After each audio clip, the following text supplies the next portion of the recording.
Hey, look what I got! Hey, look what I got! Claire ran to her open-armed mother and accepted the offering, embracing the warmth as the feeling of glee overtook her completely.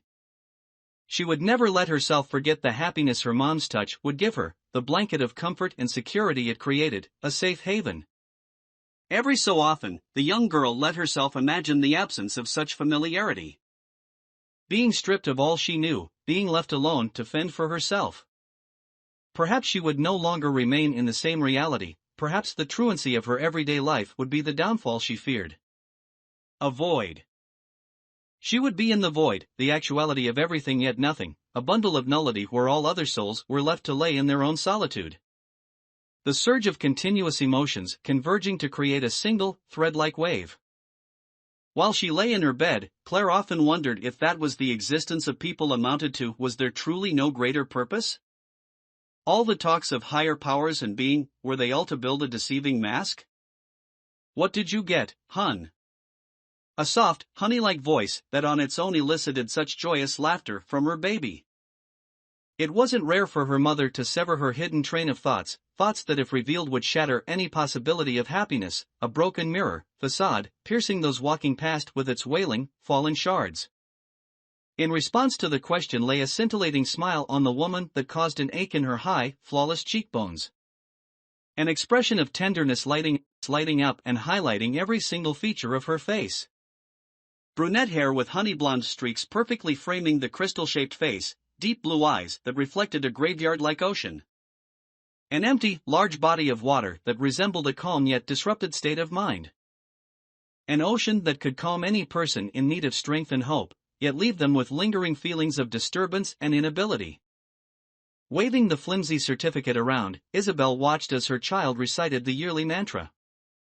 I made the honor roll. The deadly jovialness that emitted from the larger body seeped into every corner of the room, turning a calm atmosphere into an excited, histrionic one. The older woman slowly reached for Claire's hand, grabbing it and ushering her into their cramped living room. With a flick of the wrist, a series of cliched, romantic tunes filled the atmosphere. Amplified thumps pounded against the wood floor as legs danced and jumped around, leaving both individuals fatigued, the younger left wheezing, grasping simultaneously for any excess air and her inhaler. Look at you go, that's great. I'm so proud of you, Aphrodite. The use of her since-birth nickname and sheer satisfaction in her mother's voice was worth everything, even the collapsing lungs begging for assistance. She was brought in for another tender hold so tight that her lungs heaved further. This time, pillow-like lips made contact with an overly large forehead. It struck Claire as strange, though, the lack of vehemence in the action. Instead, there lay a piercing cold that taunted and provoked. An oddity. Nevertheless, the 12-year-old child wasn't about to delve into this peculiar mystery. Didn't I tell you to not overexert yourself, though? With Isabel's mouth still placed on her child's temple, the speech came out muffled, nearly incomprehensible. Whatever. A scoff resonated. I'm not a kid anymore, I can handle myself. I have been for the past 7 years. Frustration was apparent in her high timbre as she released a successive chain of forced exhales. Exemplified rings of guilt and torment hit Isabel's heart. She understood nothing if not the conflicting feelings her daughter was facing. At an age where most would be visiting malls and staying as far away from home as possible, Claire was an outcast. An invisible, vigorous power consistently pushed the isolated girl outside the imperceptible barrier and jeopardized any attempts she made at connecting. Her severe, persistent asthma subjected her to a great deal of harassment, and unknown to her human shield, it blemished what the adults in her life considered untouched parts of her mind. It baffled Claire, the extent to which her mother and family tried to shelter her from the horrors and debauchery of this world. They attempted to create a painting in which their baby could stay imprisoned, that of red tulips that swayed and twirled to the melody of the wind, joining all the other vegetation. Together, a collective of harmonious voices, they sang until the blue ripples smoothed into a state of non-being. The superficial cycle would continue for decades, no hindrances in its path. Alas, no patterns could fix the pain and suffering of the plants, their continued lack of motivation and purpose remained hidden on the surface. "Shoo, now. Let's not start this again, yeah? You're perfect as it is and we don't need to do this a few days before Christmas." An attempt to console the person she had let into this world, the one who kept her from breaking, from falling victim to the constant hurdles that never failed to appear. The lack of depth in Isabel's word choice was apparent, but Claire managed to make do and discontinue the mundane disagreement.